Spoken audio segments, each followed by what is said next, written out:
we are going to see just this continuation of different types of impacts. Even if we have short-lived breaks from, let's say, the lake effect snow, then it's the cold temperatures that we're talking about. And then we get a break from the cold and we're back to system snow, and then the cold comes back. So it's like this constant back and forth battle in our outlook. And it doesn't seem to let up through next week right now. Ask you too, because I know that you guys have been personally looking at all these models, right? You have all the data that you think is coming this way. Yeah. How do you sit down and just give us a little peek behind the curtain here? How do you guys sit down and determine, okay, this day we're absolutely going to see this?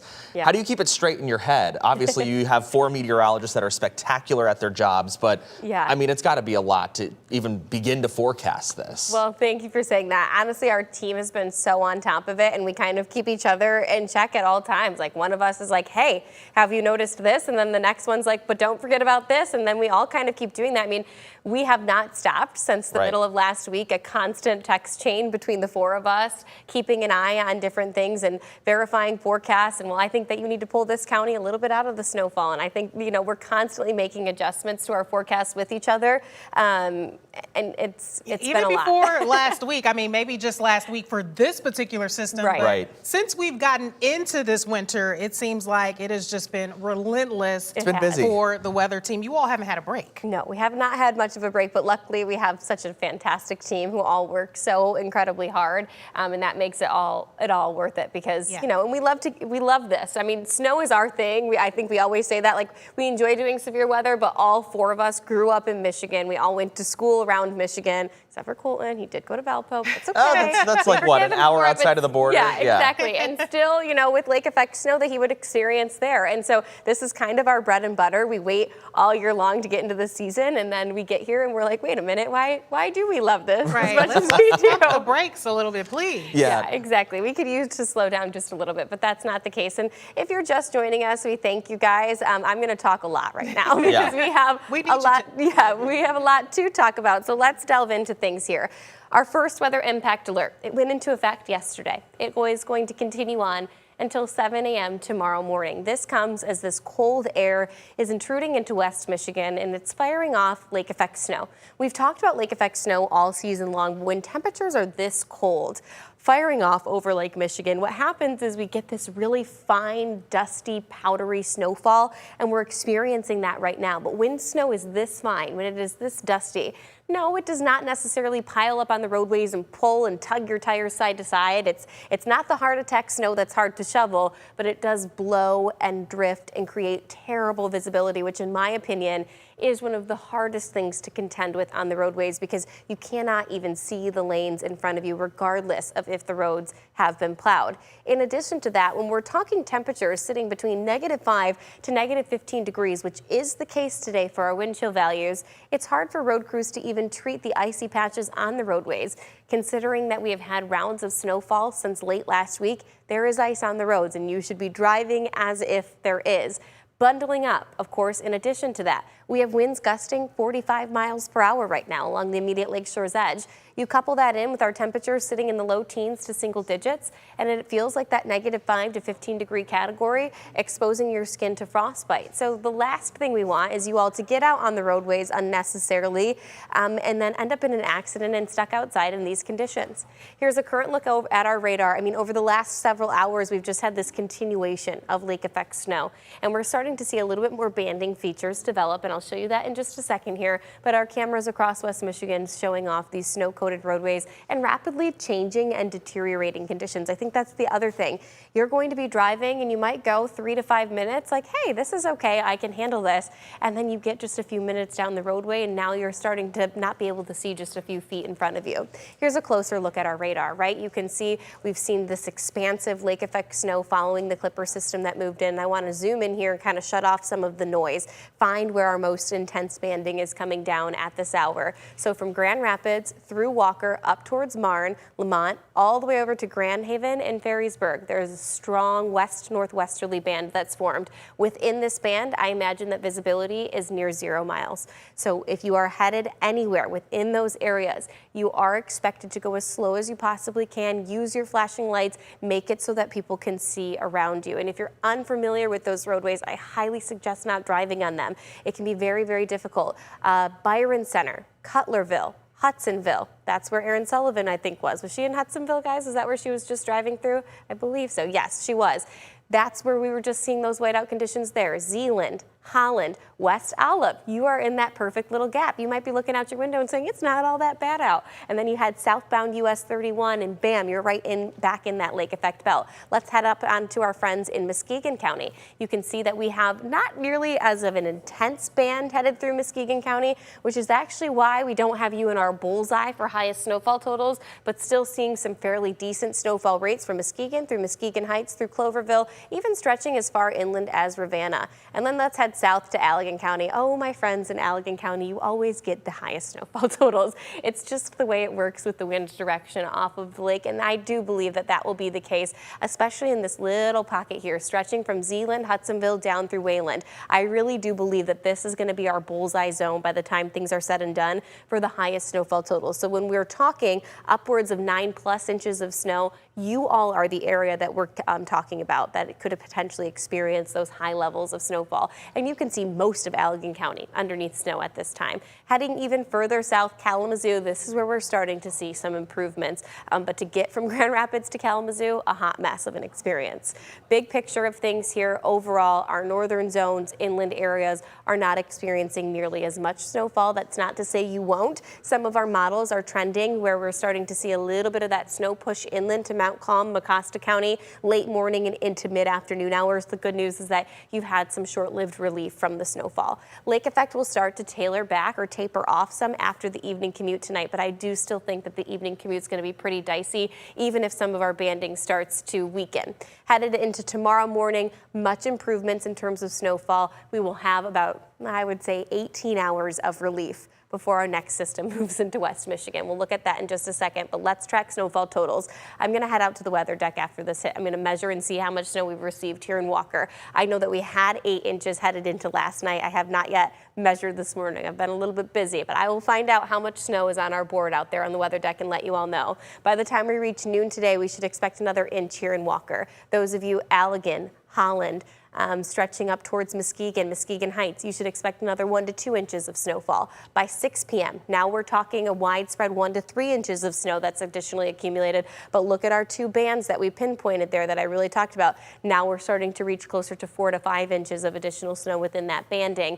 And then headed into early tomorrow morning is where we hit that bullseye of an additional 6 to 9 inches of snow coming down within our northwesterly lake effect belts. But surrounding areas, not nearly as much snowfall. With how strong our winds are, these bands though are pushing in. The snow is blowing, it is drifting, so there are going to be areas like Coopersville, I believe, is a hot spot that sees a lot of blowing and drifting snow. Northbound and southbound lanes on US 31, US 131 are going to be some of the most dangerous conditions to drive on over the next 24 hours.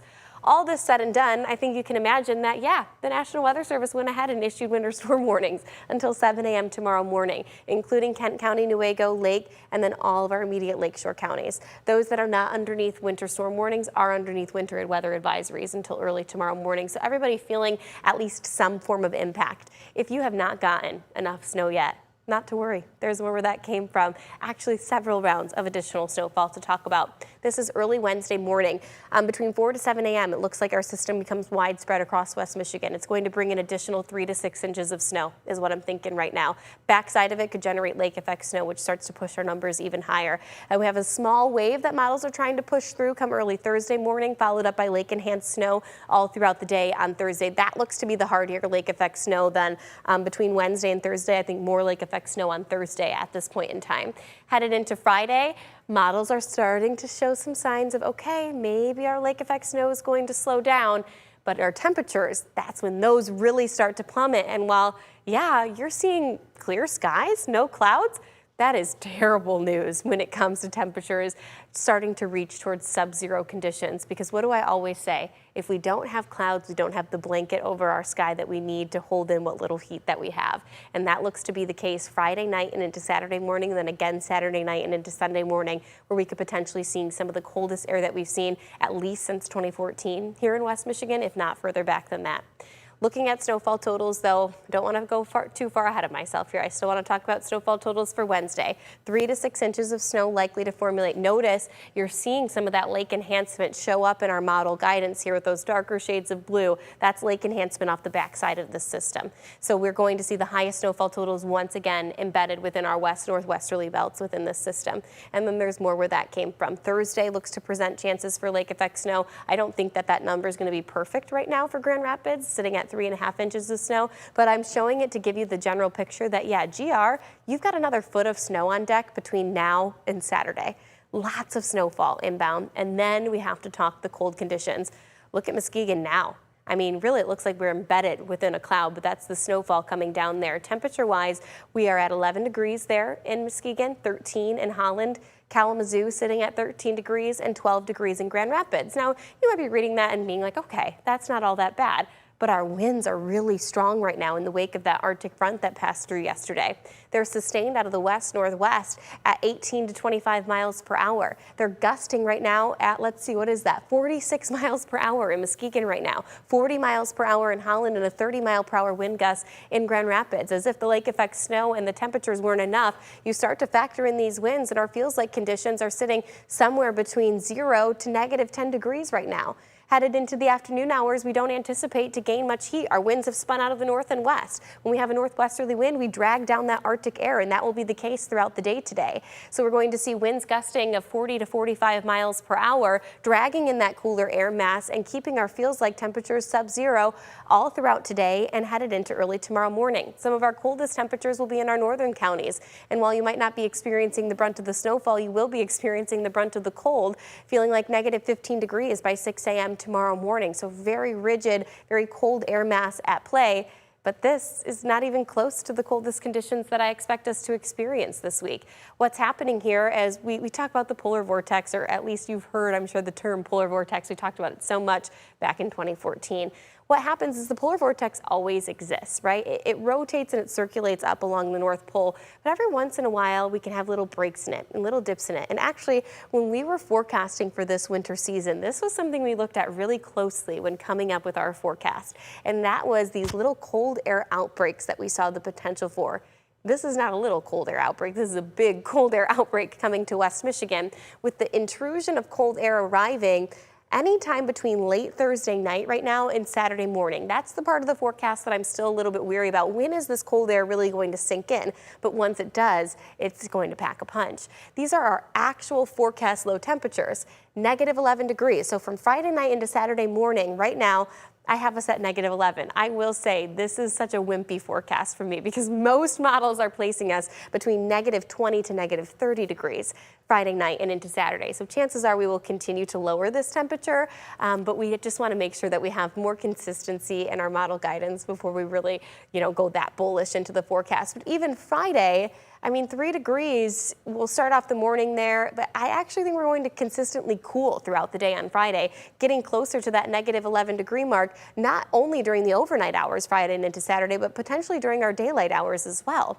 And then headed into next week, maybe some improvements, but I'm not totally sold on that. Let's play throughout our hour-by-hour feels-like forecast. This is 11 a.m. on Friday morning, feeling like negative 30 degrees potentially in Big Rapids, negative 27 in Grand Rapids, negative 21 in Holland. So talk about really, really rigid cold air mass and dangerous cold at that. This is not the type of cold temperatures that you go outside and you mess around with. You're not building a snowman from the system snow that comes through on Wednesday over the weekend, because these cold temperatures are going to be dangerous and they extend all weekend long and potentially into early next week. Looking at our feels-like conditions in our extended forecast, even throughout all of early next week, I expect our feels-like temperatures to be near or slightly below freezing. So this is just overall this Arctic pattern. It's come to West Michigan. It doesn't look to break. We've been talking about it for weeks now that we thought the end of January was going to be cold, and here we are. Lakeshore communities today, low teens, winds sustained between 20 to 30 miles per hour along the lakeshore. So that is your consistent wind all day long of 20 to 30 miles per hour. You factor in the wind gusts, and now we're talking closer to 40 miles per hour. Southern zone today, places like Allegan, Hastings, Grand Rapids, some of our higher snowfall totals. Snowfall totals will be lower for Ionia, Battle Creek, and Kalamazoo. The rest of your 13 on your side, 7-day forecast. I talked about this earlier. Could I probably highlight the entire 7-day forecast in red? Yes. When do I think the best conditions will be? Tuesday afternoon. I think that is going to be when we have the best conditions in terms of driving and actual temperatures outside. It will still feel like the single digits, but our snowfall should be wrapped up by then, out ahead of our next system that rolls through Wednesday and into Thursday.